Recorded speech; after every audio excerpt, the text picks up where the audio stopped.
The problem posed to the U.S. for this gold medal game, championship game, is that Charlie McAvoy is hurt, and that becomes a big problem for the Boston Bruins as well. And the Bruins have released another statement this morning, Wednesday morning, with some more details of the injury, and it sounds like the rumors that we had heard were correct. So McAvoy has had shoulder injuries in the past, and I'll put myself out there. I was one of the first ones to put this out there on Friday, that when he got barreled into the post by Joel Armia of Finland in that first game, that he was probably really hurt there.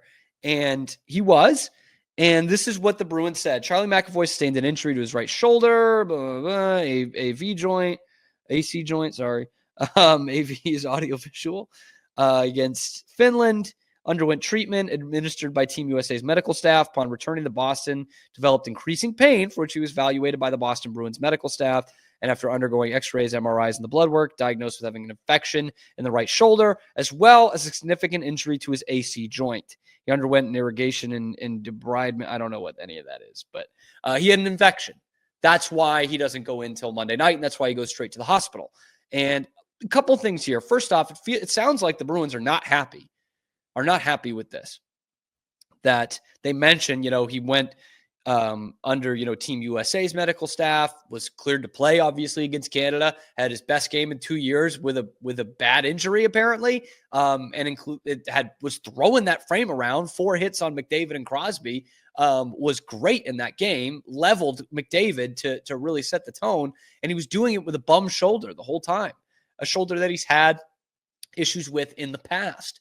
And it's one of those where clearly the Bruins are pissed off. They're upset. But I just it's tough to find blame here. Maybe the USA misdiagnosed it, but also I think Charlie McAvoy was going to play in that game. I think he was willing to play in that game, which seems silly, but I think he was willing to go in that game.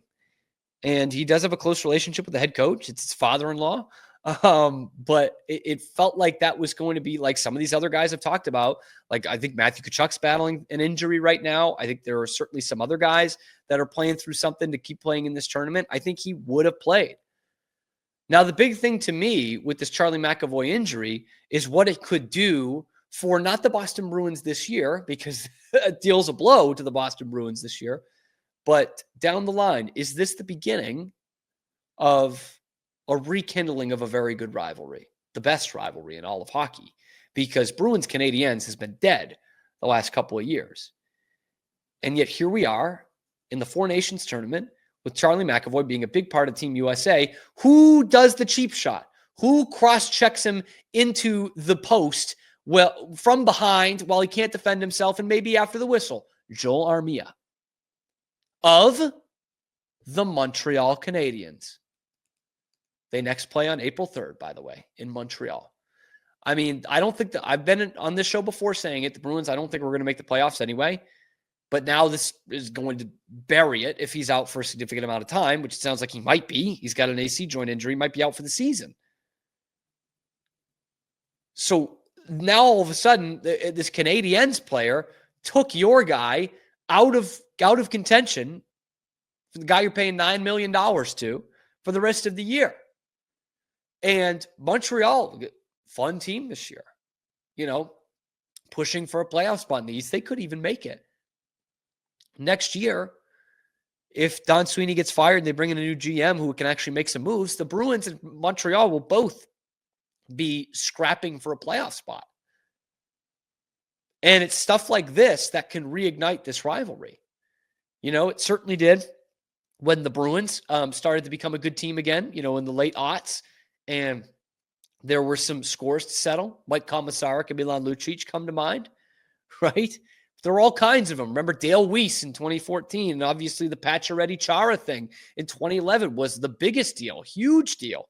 Kovalev and Hammerlick and these divers. And, this is what gets it started. This is what gets the pot boiling. So that's the silver lining that I'm finding here, because Charlie McAvoy being out sucks for the Bruins and Team USA.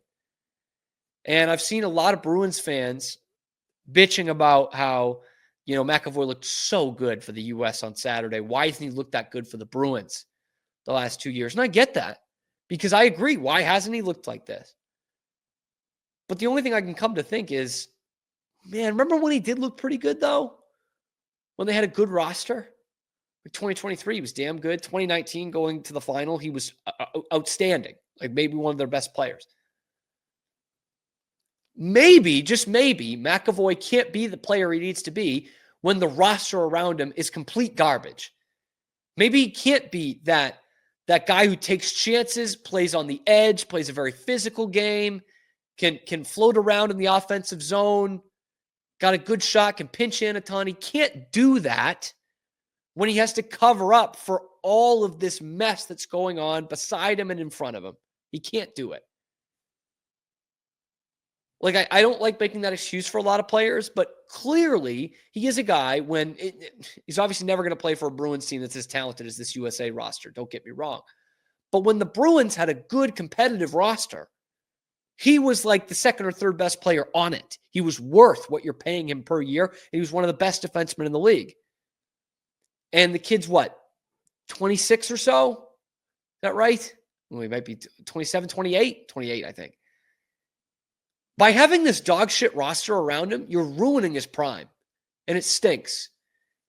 And is that going to mean he's like a Hall of Famer? Maybe not. But we've seen when there's a good roster around him, including in 2023, when they set the regular season wins record, like the guy is a Norris candidate when he's got that around him. And so is he Cale Makar or Quinn Hughes? No, he's not. But he can be Adam Fox. Those guys were on the same plane for a long time until McAvoy's roster completely dissipated. And that's kind of what's going on with Adam Fox right now, too, by the way. I would take McAvoy over Fox when they're both at their peak, but one of them has a Norris Trophy and the other doesn't. Because look at what McAvoy has to deal with around him. I think that's the most clarity coming from this tournament and this injury that Don Sweeney needs to evaluate. Because Don Sweeney put together that Canada team. He watched it live, what McAvoy did to those guys. Say, man, if we can just get some good players around him, because right now he has one good player on the team with him, then maybe he can be the player we want him to be. Maybe, just maybe.